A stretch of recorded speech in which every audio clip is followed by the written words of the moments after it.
you. Welcome back. Thank you. Yeah, thank you. Don't swallow too hard. All right. I had to do the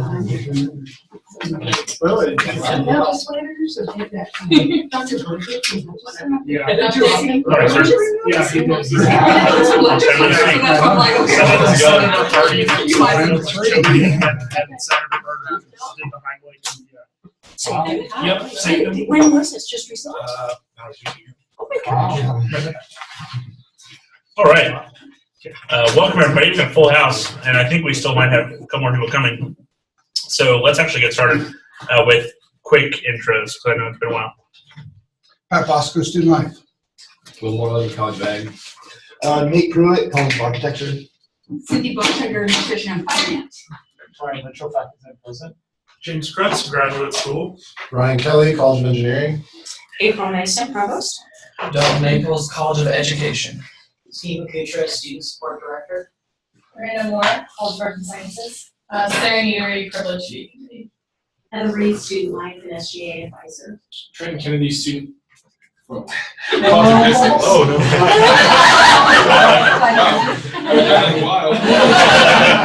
Julian Cook, College of Hematology. Brett Montague, College of Veterinary Medicine. Olivia Bowman, Student Body Vice President. Jonathan Fusion, co-chair from Engineering. Jack Harris, student body president, co-chair with Jonathan. So Libby, who are we missing? I just pulled it up. I'm Oh, sorry. sorry, you're good. Let me know when I'll you get there. get that. All right, well, welcome everybody.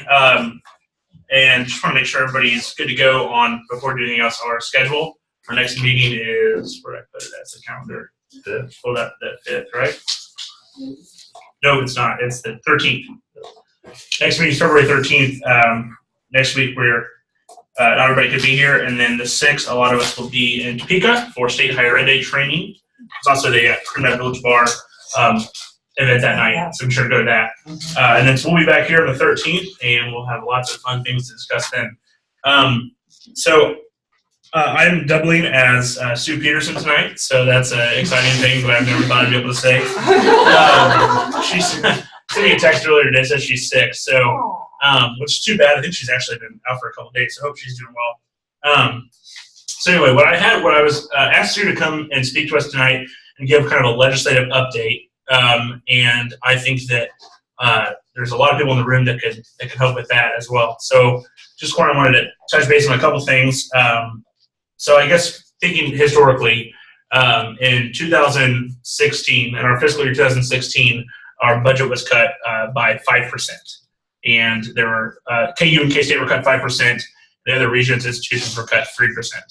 That was restored last year to what was a 4% cut from 16 at K-State and 3% for the other schools. And then there's a plan for the fiscal year 19 budget, which would be next school year, to take us back to that 3% reduction from 2016. So our legislative ask pretty much across the board, all the state institutions, is for a full restoration of what our levels were in fiscal year 2016. So that'd be our ask, would be, I guess, 3%. It's not an increase. Let's not see that.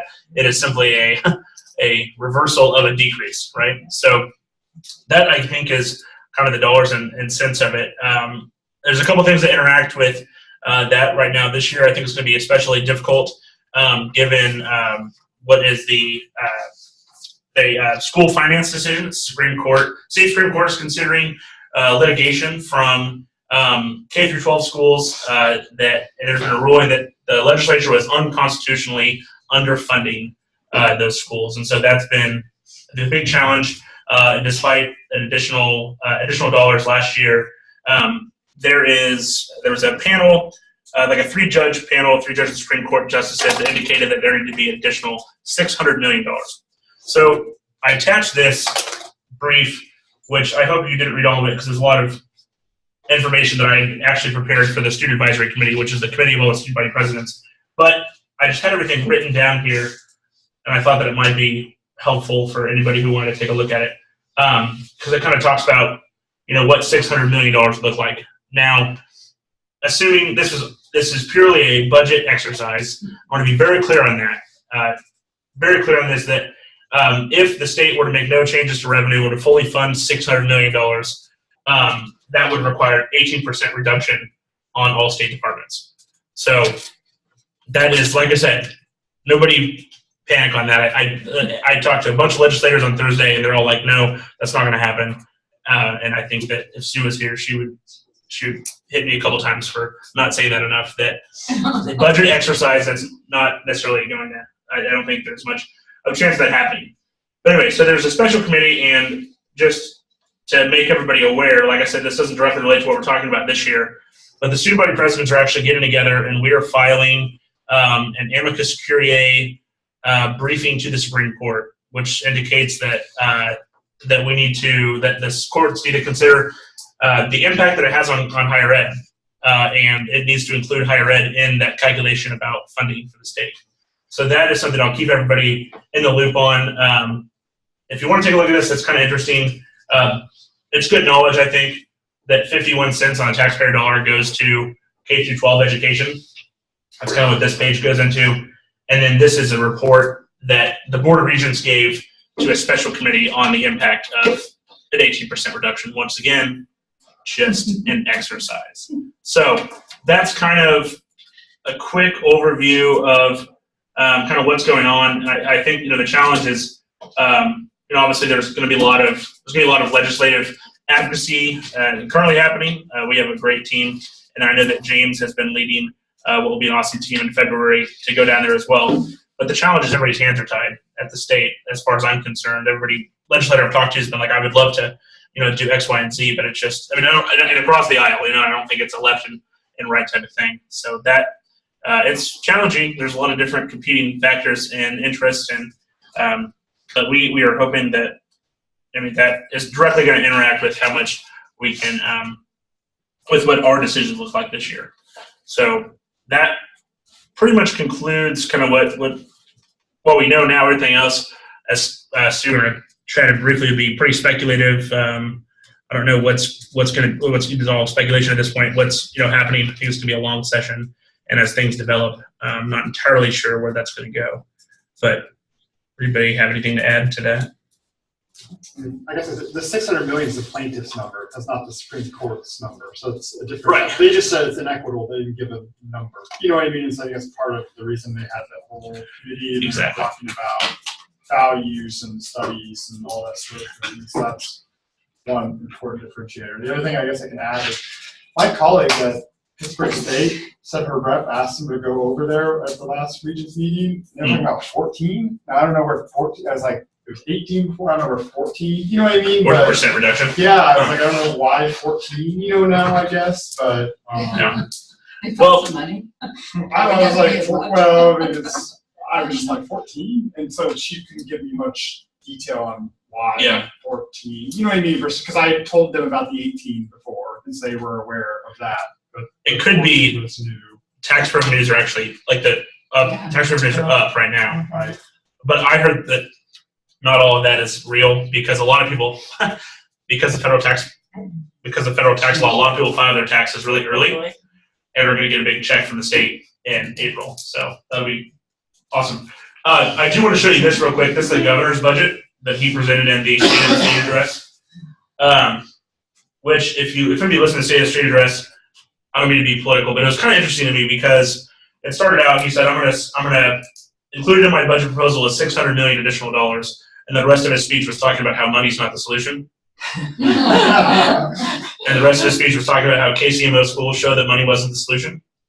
But yeah, it's just $600 million there. So Did you anyway, figure out how he actually funded the 600? no, I don't think he knows. I don't think anyway. It's vapor money also. Yeah. It's not it there. Talk about fake news. It's fake money. It's vapor. So this is, and the other thing was talking to, which I also realized that the $600 million is not a real. It's not a good figure because it's not all new money. It's only $300 million of new money. So even this is not really good enough in the eyes of the 3-judge panel and the plaintiff's number, like Dr. Lynchill said. But I do want to show you one thing in here, and I stepped through this with a couple legislators. Sorry, it's almost here. Here we go. Is the governor's recommendations for higher ed. So it's not dramatic slashes. Like once again, I don't know how that's possible per Cindy's point, but Well, you described what it was. And the other piece of that is CTE, it's The technical college. technical the college. funny for technical college, yeah. Enhancement, so they received an 8.67 in 18 and then another 8 million in 19, and then there were some other targeted. And then what you're seeing there is the restoration of part of the reduction. Right. I would say main campus had 5%, vet med and our research and extension had a little less percent. So when they implemented that. So that's where you see that. So the governor's going around this, hey, I increased higher ed. Well, he's forgetting to say after I cut it, you know, I'm putting, and he is doing some things for the technical colleges. And, Sure. So there was some funding. And then Florida Wichita, Florida State for their nursing, Yeah. got up 500,000. Right. There was some aviation funding, Funding Wichita for State Wichita State. received about 6 million for theirs. Yeah, that's what I thought too. That was good. So in case they do, I was trying to think, was there something for Med Center for their 3 million The dental program. dental for their program Oh yeah, the dental stuff. Yeah. I forget to be only X number of miles away from the Missouri Dental School. Just saying. There's that. Steve, In the brief, and I ended up reading most of it. good. I appreciate it. In the brief, it mentions that you're trying to send a letter or some sort of expression of support that the Supreme Court view this as looking at all education and not just K through 12 education. Is there any way that students, this committee or anything can lend their support to that? Yeah, that whole Yeah, you bet. right there. So that's kind of old now, because when we presented this to the Board of Regents, they were like, well, you should file an amicus brief. And so that's kind of the route we're going now, because the court is probably not going to read a letter. Can you just let us know if there's You bet. anything that we should be doing? Yeah, you bet. We have, so just to make everybody aware, like I said, it's not directly pertinent to what we're talking about, but I think it's good to know that we've hired an attorney. Well, we haven't hired an attorney. We have an attorney that's doing this for us, pro bono. He's a KU, it's kind of funny actually, this works. He's adjunct professor of law at KU, but because of budget cuts, is no longer paid by the university. So it is legal for him to do this. So sometimes there's a silver lining, I guess. I don't know. How did you find him, or can you tell us? Yeah, you bet. So this project is being spearheaded by the student vice president at KU, Maddie Womack and I. Yes. And so we reached out to their general counsel. I reached out to Cheryl Strecker here, and ultimately found him at KU. So I'm going to be in Lawrence next week, which is just going to be fun. So if anybody wants to join me on that trip, let me know. But yeah, Stephen, I'll be sure to keep everybody posted on what's going on here, and we'll make it happen. The other thing is this will be followed by some pretty intense work on the legislative side of things as well, like with a letter that we want to send to every legislator to say, here's what we're doing in regards to this court advocacy, because we understand your hands are tied. Basically, we have some skin in this game. We want to help you. You help us. So anyway, that is what's going on there. Any other questions about legislature, things like that? Wasn't this amicus brief suggested to you by one of our attorney or regents members? Yes, Yeah, by Regent Bingerter, who's an Yeah. attorney. So it's pretty cool. yeah, so I'll be honest, which also part of the reason why I want to show this, I am super excited about this. I think this is a really good thing to do. And so Maddie went to kind of her legislators, I'll say, and then I went to ours, not necessarily just Manhattan and Lawrence, but just people that she knew well, people that I knew well, and everybody's like, this is awesome, it's a great idea. So we're happy with that. And I think it's, yeah, so it was pretty well supported by the Board of Regents as far as I'm concerned. So any questions about that? Things like that? Anybody interested in how we spent our state funding that we received for 19? I am. We spent it. So I thought I would just be transparent. You should. So you may recall we had built into our last year's budget a 1% increase for employees. Some of them have not seen anything very consistently since '09.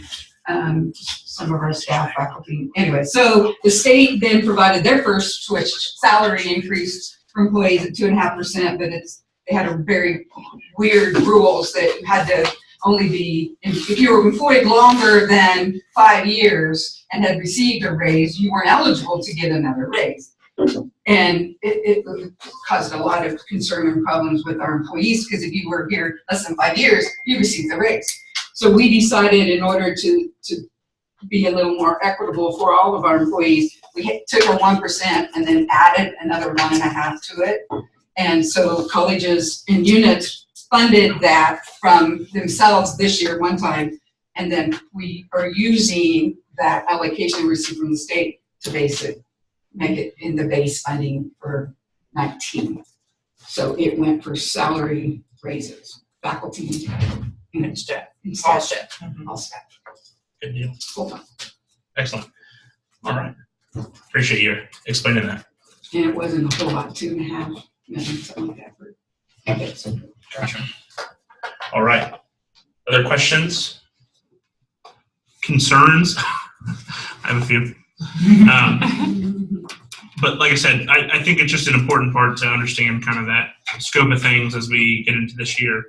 It's going to be, there's a lot going on. So do your best to, stay informed, I guess, and we'll keep you, we'll be sure to keep everybody up to date on things like that.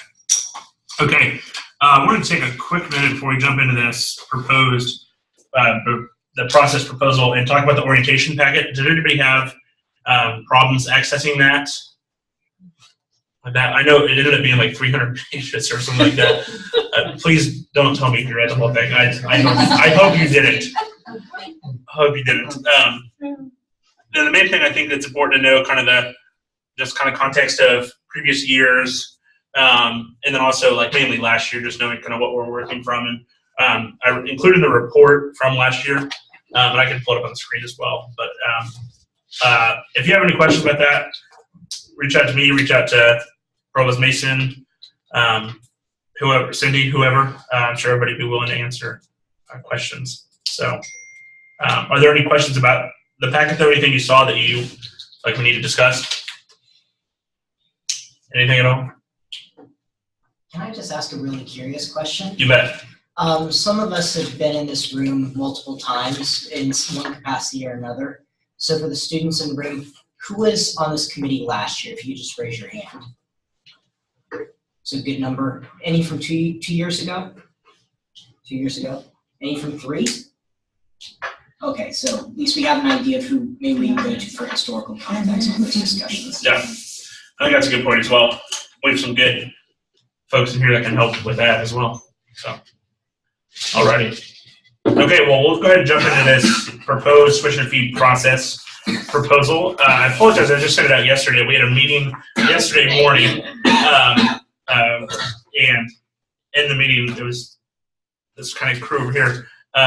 We discussed this proposal and realized that we should take it to this committee to discuss tonight. So, like I said, I hope everybody got the opportunity to look through this. If not, and does anybody not have a laptop or unable to see this for any reason, I can have Jonathan print it. Just kidding, I'll print it. All right, okay, so let's go ahead and step through this. So basically, some kind of context for how this discussion came about. There was a tuition and fee structure working group charged by Provost Mason, or perhaps it was by Vice President Bonstrager as well, to look at the way, or to simplify our tuition and fee structure and then the process for determining those accordingly. So as we kind of stepped through that, a big part of our discussion ended up being, what process are we using to determine our tuition and fees? So a couple things I think that have been, a couple factors have been, at play. One is that this committee was designed initially in the early 2000s to be a tuition committee. I mean, this committee was really, the point of having all the representation is to look at tuition. The point of this committee was not originally, which, and correct me if I'm wrong, but as far as I'm concerned, it's not originally for fees, right? We didn't have fees, right, yeah. Yeah, privilege fees, but nothing that would come to here. We've evolved. And so, I think one of the things, what struck me, I think on my side, and there's equal on the side of the administration, I'll say, is that when I presented to the Board of Regents last year and spoke, and which I don't mean to beat a dead horse on this, but I thought it was a really unique opportunity because it showed that President Myers and I in pretty intense cooperation there. And even though we disagreed, I think it was a good moment where that's not always happening, even across the state. I'll just say that. But so anyway, and when I spoke against the engineering fee, one of the questions that came up from one of the regents, and then from and President Myers asked me as well is, well, when engineering proposed the fee, they had gotten pretty good support, almost unanimous support from the college, from the group of individuals that was that Dean Dawson had put together for the college. And so that kind of begs the question is, why then? And that my answer to that was a challenging one because I think that that this committee maybe saw a fuller perspective of that, which there's many things that contribute to that disagreement there. But so that was a challenging question to get, and I know that there are also some sentiment amongst deans that they have a fee that's really well supported in their college, and then it gets voted down by this group. So Dean Gwinner and I got together and thought, how can we come up with a solution to this that basically gives, that addresses some of that concern. And so what this is I think a possible solution to that where, and I'll just be candid in saying, I don't think this diminishes the power of the student voice. I think it decentralizes it from this group, but I think that's okay. It allows students to oversee the outreach component, and it allows students to oversee and literally chair the student voice component of that. So whereas that was previously done in the college and then brought here and said, here's what the students think, now we're the ones who are going out and saying, here's what the students think. So what would happen is this group would essentially be, we would create subcommittees, which I've dubbed, what are they called? I don't know why nothing's pulling up. That's kind of interesting. Anyway, it's because it's not plugged in. Anyway, so those college tuition committees, which, like I said, are going to be will only be charged if a college was requesting a fee. Which I apologize for. I unplugged the flash drive and the computer's freaking out. Give me 1 second.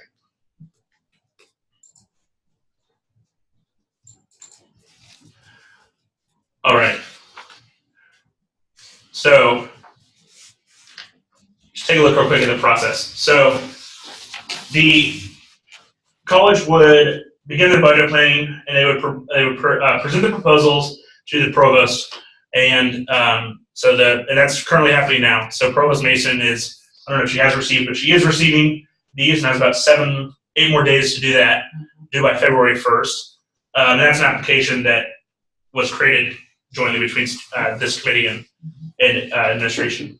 So then Provost Mason decides which fees will continue in the process. If a fee continues in the process, then what will currently happen is, if a fee continues in the process, is the dean would come here to present it to the group, and then the group would ask questions, the group would vote on it, and then it gets recommended to the president.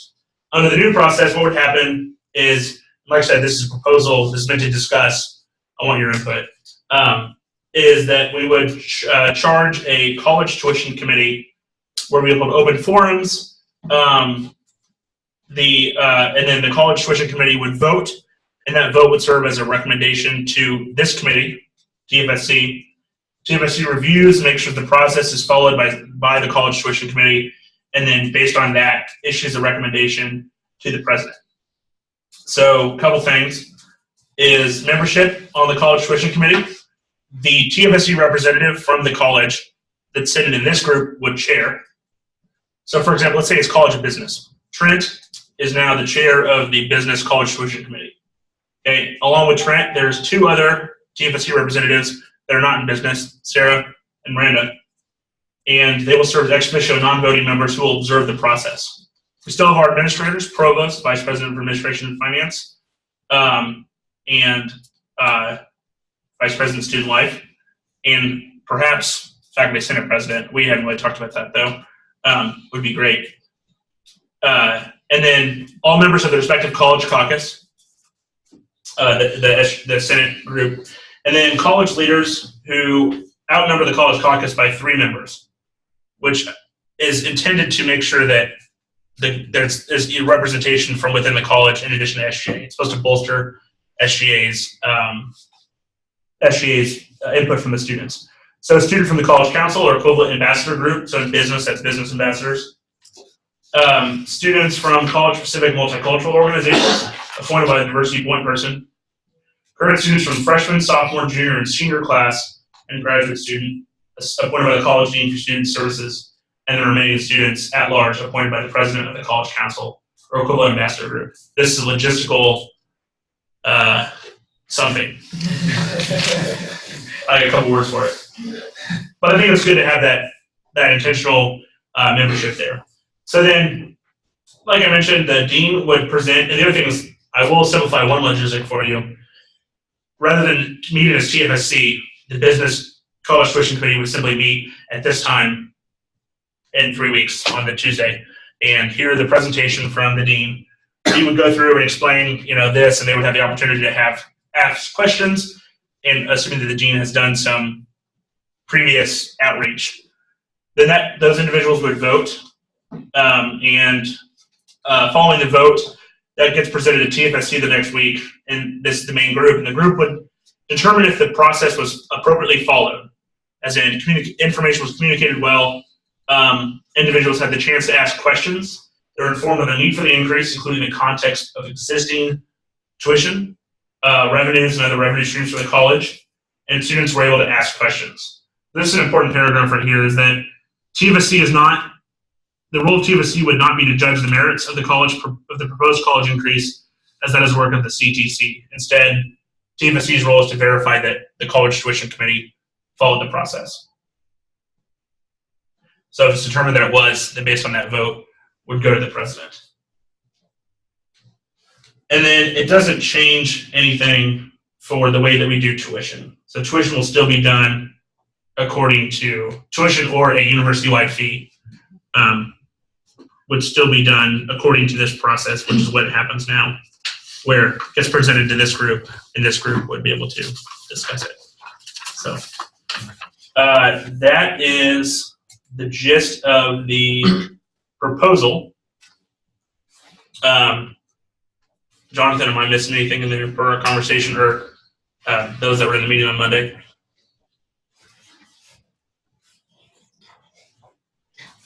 Jack, I would only give a little background about this special working group, and Trenton was on it as well, Jessica Van Rankin.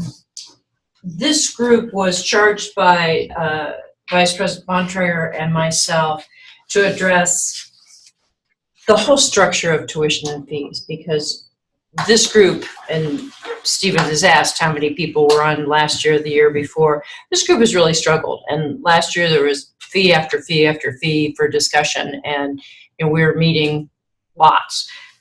And we tried to pull away at a different time with Ethan Erickson, who has spoken to this group, leading it, to look at a couple things. One was to simplify how your tuition and fees bill looks when it comes. And all of you probably are nodding your head going, it is pretty complicated. And then the other thing was to look at the fee structure itself and how this group worked. And I want to compliment Jack and Trenton and all the other members. So your discussion with Dean Winter happened during this, yes, this task force. We had a phone call, but it was during the task force especially. So Ethan Erickson came and presented this, both sides, to the Dean's Council, and will address in another forum the simplification of your fee bill. But we brought this to Jack and Jonathan to say, this is an idea that, can we discuss it and see how we might move forward? And I think you represented it very well, Jack, that I'm not sitting here to say all fee proposals should go forward, but where is the best place for the decision to be made? And the deans are saying, we do all this work with our college and then we have to do it all over again here. And that's what we're trying to address. The second thing, and I guess because it was happening when we met, the Dean's Council was going through tenure and promotion documents, and it just hit me the way you wrote this, that you don't start all over and say, well, I don't think this publication is up to snuff at the university level. You just make sure the process has been followed. The work is done at the department and the college level. And when it gets to the university level, you're just saying, did you follow the process which you set forward? So that's what we see this group is doing. So it's a proposal. We struggled yesterday. Is it a proposal we could implement this year? I'm looking at the timeline. Maybe. I'm not sure. But we really thought, gosh, got this meeting, let's get it in your hands. But that's why you only got it yesterday. We just met yesterday to start talking about this. That's why 1 second too much to add. One thing, and I'll go back to you. I'll say a couple other comments on that is that one, I think we could do this year if everybody is on board with it. It would take a Senate vote, although if you think about it, this is a way to get the student outreach that we've been asking for. This way to almost to guarantee that. So I don't think this dramatically changes it changes what happens in a meeting like this where we're all together, because it's not so much about the fee and who's paying what and how much it is. But I don't think it changes the core intent of what this group is designed to do, which is to ask what do the students think about the fee proposals. So Steve, I'm going to go Stephen, then I said Trent gearing up for a question. Okay. I'm just going to react to this and I have a couple thoughts. I like 75-80% of this. I have a thought. That's a B. What? That's a B. I don't think. No. I'm graduating in May. No, that's enough to me anyway. Whoa! We're both being four ratings. But, okay, when we're talking about the makeup of this committee at a college level, I think we should also consider the presidents of the DSOs assigned to that particular college. Yeah. I don't know exactly how many there are. We've still not got that information from CSI of how many there are in each college, but depending on how many, that might be something nice to write into this. And then I come to my big challenge with this at the moment. I'm sitting here because I'm student support director. One of the big things I'm doing is needs-based scholarships. One of the hats I've worn in this committee when I sit here is I try to think of the students who are on the margin, who are struggling to stay here financially. How will these credit hour fees affect those students? And so, having been around these conversations for at least 3 years, serving on this for 1 year, I do not feel confident necessarily with the way the process has gone in the past that different students in a college will have those sort of same eyeglasses on to try to think of, let's think of students who are not well off and who are struggling. I think unless we task them specifically with that, look specifically at what your college is doing to keep students and retain students who would be affected by this fee increase, I think we either have to charge them with that, or I think we maybe need to allow us to, as this committee, maybe not judge the merit, but maybe judge the effects on the most vulnerable students who are here at this university. So that's my concern. I'd love to see some sort of movement in that, but I really don't have a problem with the process you're describing. I just want to make sure that there's that sort of piece that we can make sure that we take that additional time to consider those students. You bet. And so I think that, I agree with that. I echo that same concern, because I think there is a lot of conversation about, one of the unique things about this committee is that it's a way to have all that information there. And I think that is one of the reasons why the college tuition committees would be filled with somebody like Dr. Bosco and somebody like yourself, Stephen, to be a part of that. I know that Jonathan and I, would be a part of those meetings as well. And so I'm not trying to explain away your issue. Yes. I'm just simply trying to say that I think that that's one of the unique things, is that it still is a TFSC committee. CTC is part of TFSC acronyms. College tuition committees are part of this group right here. And so membership-wise, it's still going to be open, and I would strongly encourage those conversations to continue to happen. Somebody intentional to look at that. Somebody like yourself to be in one of the college tuition committees when the dean is presenting the fee, and then in the discussion of the fee, for somebody like you to be able to say to all the students there, have we considered this? Instead of just these students, then you can say to all the students, which includes the college council president or college council leadership and multicultural organization leadership, and say, what do we think about this? I do think a positive of this is this encourages the college to have a much more rigorous process. And I think that's something that's been desperately needed for a long time. That's something that I've been advocating for.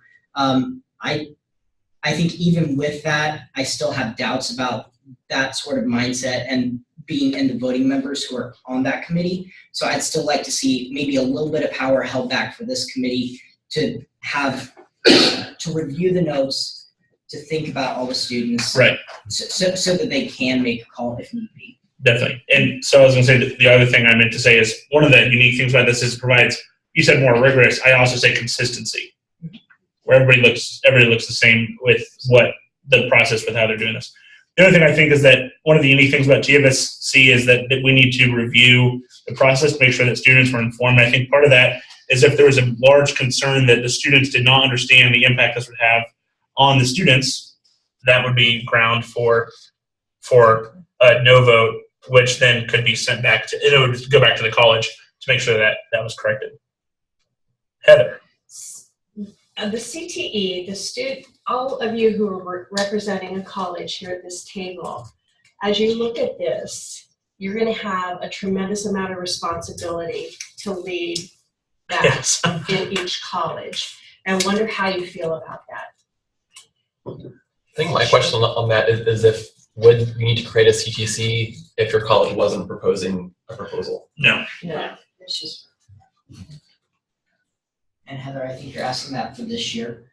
Well, I mean, Right. and going forward, we might want to be thoughtful about how we might support students to be able to have the ability to lead those kinds of discussions up and to be able to, follow. Because I think the way you thought this through about making sure representation is there across the college from among a lot of different constituent groups within the college, I think that's really good.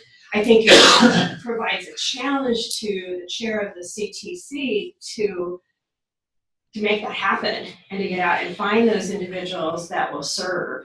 And yeah, I mean, I think it's great. I think we need to realize what kind of responsibility that is for each of the college representatives. I was just gonna add, even if you are an experienced committee chair, it's a lot of administrative overhead to happen in a course of 1 month. It is. And then what I was gonna add too is when I served on the working group, we were looking more not at process, but at structure. So we had tons of phone calls with Oklahoma State, Iowa State, CSU, CU Boulder, a lot of different schools. But will there be a public recommendation from that at some point? Yeah, I probably didn't explain that very well, You're Trent. fine. The two parts, this is just one part. What Trent's referring to is this group did a lot of work with phone calls and Skype interviews with other universities to say, how do you do your tuition? How do you express tuition and fees to students? Do you have differential tuition? Do you have banded tuition, which means you pay a certain amount for 12 hours and then anything else you take is essentially free. It's not by the student credit hour, which is what we have here. We've done a couple things with that. We presented it to the Dean's Council, that report. We presented it to the cabinet. And we're kind of at a stalemate at the moment. I won't let it stay there very long. I'm letting things soak in. The deans were not wild about your recommendation on the other part of this proposal. And that was how the tuition would look, that it would be, just for example, since the fees are different, as you well know, in business and engineering and human ecology, education doesn't have them, you'd have essentially different quote unquote rates. So Trenton would be paying, I'm just gonna make these numbers up because I can't get them exactly, Cindy will correct me, $350 per student credit hour, and engineering would be paying $400 per student credit hour, and human ecology would be paying, so everybody be paying a different, but it'd be by the hour, so, and it didn't have plus this and plus that, and if you're doing this, it does that. We're trying to simplify it. their first reaction was a big thumbs down. And so lots of times I can anticipate where there are going to be some pushback. I didn't see this one coming. They didn't like it at all. So we presented it to cabinet and we're continuing to think it through. But that's the other part. So we haven't dropped it at all. Yeah. Then this was the second part and we're bringing this to you. That's good stuff. So we're kind of, Ethan and I, and then Katie, we're kind of looking at it from a system perspective. We have the same challenge with the board in trying to get them to understand, because it is kind of complex. And so I'm hoping that as we're working through that, there may be something that we can bring back and then rework a little bit what the committee has recommended to make either better understanding, or communication with the deans, that people feel that we're moving in the right direction. Because I think our goal truly is to try to make it simpler for students and families to understand how much they'll be paying and what they're paying for. And I think we do that through the bill and how we present it on web pages and things like that, without losing some of the detail that the deans had concerns with regarding these fees and how we earn them and things like that. So I'm hopeful we can get there, but there's just so many things going on right now, but I'm just not sure when that's gonna happen. Well, that's what we talked about. It's like, if everything goes to a tuition, then what would that look like for our, like a tuition increase when it's not really an increase? So it's part of this marketing into the board for the change. Yes, what else? I'm gonna go back to Heather's point about like this does place a lot of responsibility on the chairs. I'm kind of just thinking about hypothetical situations in the future, what this could end up looking like. And I'm curious if a chair does not perform their duties well and the process is deemed to have not been followed appropriately, does that then just delay the fee? And like if that chair has bias against the fee, or what does that look like? What does this committee think? Oh, wow, I didn't think about that. Derailing. I'm doing a terrible job, so the fee has to fail. It's not a bad idea. I mean, like something I almost want to do, something that I think would help the students maybe, is pairing them with somebody at a university level, not college level, because college level people would probably have an opinion, very strong opinion on the fee. But pair the student chair with somebody from around the university who's familiar with facilitating these sort of things, so that they can at least have a mentor, somebody to help them out, somebody to show up to meetings if things start to get out of hand, can help, and maybe it's a little bit of a mentorship role. I don't know. Well, and I think that's the role of the chairs of the committee, is to make sure that the college tuition chairs are doing their job.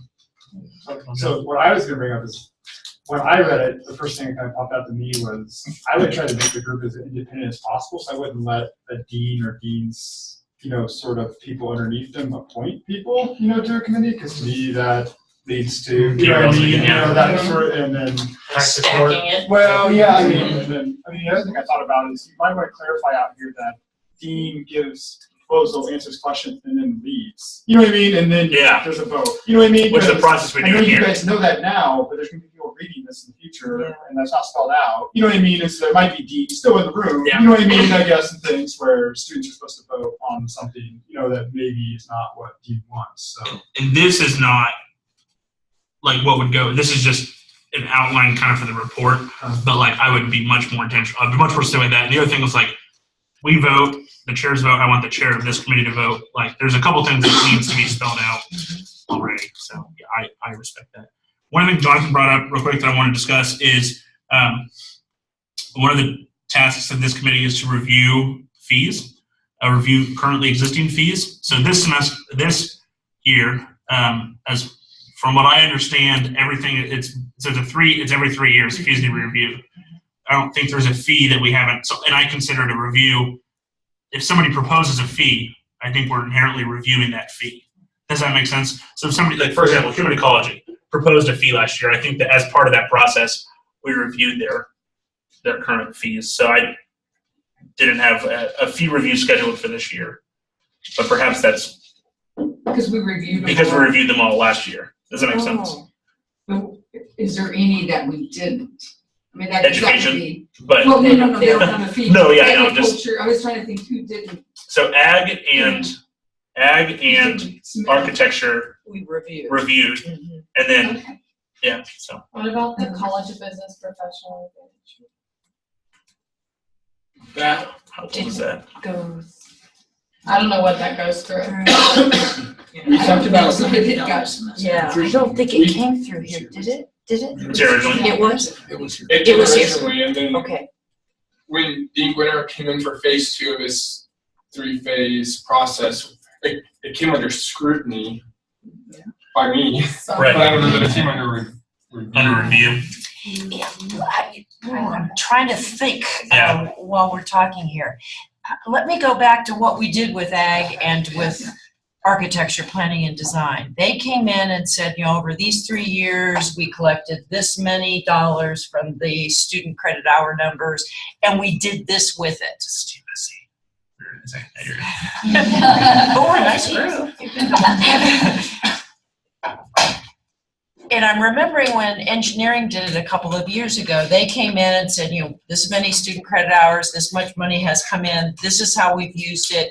This money has not yet been used, but this is how we plan to use it. Did we get that kind of input from the ones we looked at last year, like human ecology, like arts and sciences? And that's a question. Do you feel like you got enough to really be able to evaluate, are they doing with the money like we expect them to?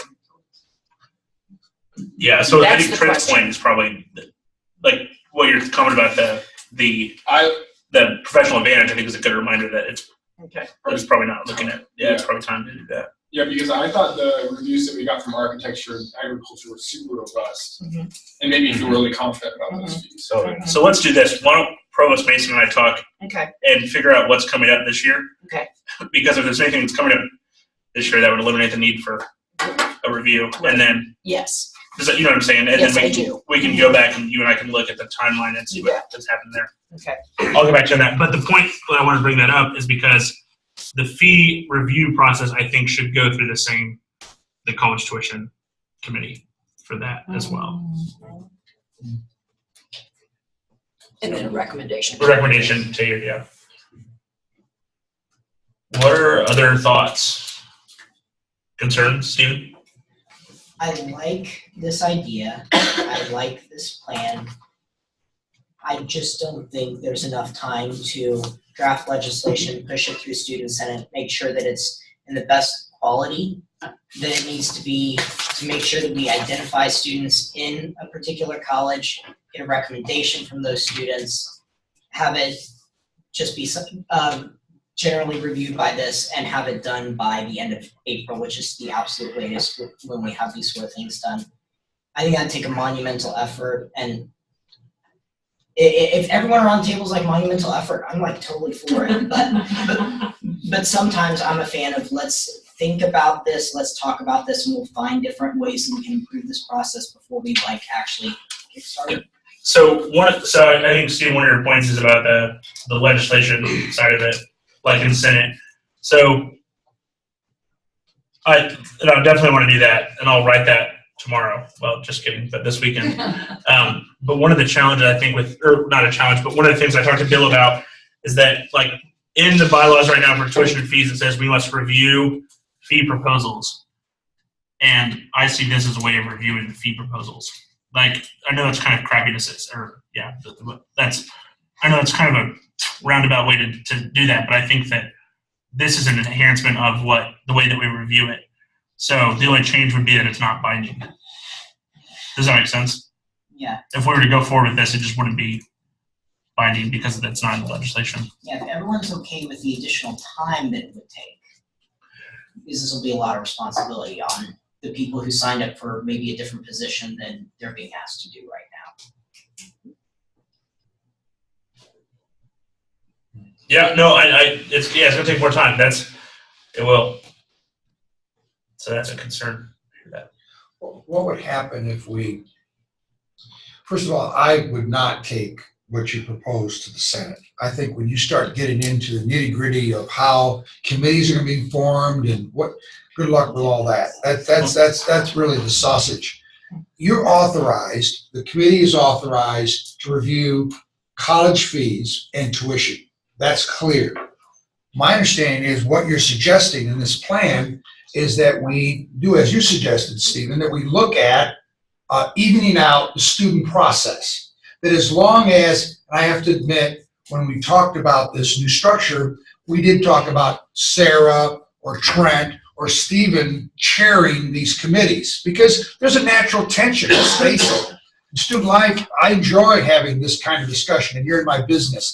Academic deans have different agendas, and God bless them for all the challenges that they have. So as we think about this, we're interested in making the process more intentional to involve students. I don't think you need to take that to Student Senate. I think, as you said, it's within our purview as a committee to look and see how we can improve the process of student input.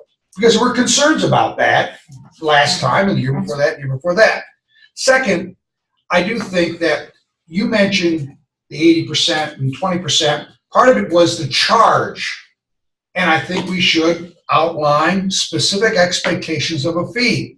If you're concerned about the cost of education, then don't accept any fee proposal that doesn't include a plan to take care of students who need help because of increased costs of going to school. It's just not the cost of the college fee. It's tuition, it's housing, it's books, it's all the other kinds of costs that we're nickel and diming our students. So as we think about this, I contend you've got a good process, but you're right about putting a rookie person in charge of this dynamic enterprise, and we may want to have a charge with specific questions. We're not going to entertain a fee unless you specifically outline what you're going to do to offset in terms of need-based dollars, raising scholarship dollars, putting it on the ones that are raising fees, how they're going to address increased costs of tuition, and having that part of the proposal. So that you mentioned, Stephen, a charge. Well, I think we ought to give that kind of direction, but I think it's in the preview of the power of this committee. And when you read the orientation packet, it is very clear that the president of the university many years ago looked at Student Senate and said, we're gonna deal with fees. We're looking for a student group that is going to recommend to the president tuition increases, how much, where it goes, and who pays. And that's an important part of this group. So as we farm it out, we ought to structure it so that we can be successful. And Dean Reed's right. This is an extraordinary, a lot of responsibility on one of you. And maybe we want to think through a charge so we can support and make this successful. And I also agree, lastly, is that it's critically important that we do the same structure as we review fees, that we have this kind of ownership. So there's too much detail to be able to go through the student representation part in front of the Senate, because I think that's part of it. It's ingrained in what you've already been charged to do. What you're doing is making it more even, more intentional, and more dynamic. And as someone mentioned earlier, more fair across the academy. Because there are colleges that crawl through broke glass to get student input. They did a wonderful job. And there were others that supposedly did not do as well. So there's good. This would standardize the input. Yeah, that would be really helpful.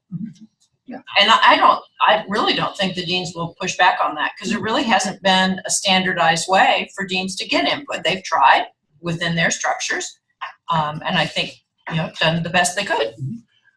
Any collegiate reporters here? Well, I've already said it, so it's going to look like I asked ahead of time before. I think this also, I think it gives a lot more weight to the student votes that we're getting on this. So, okay, so we have limited time, exec starting in a couple minutes.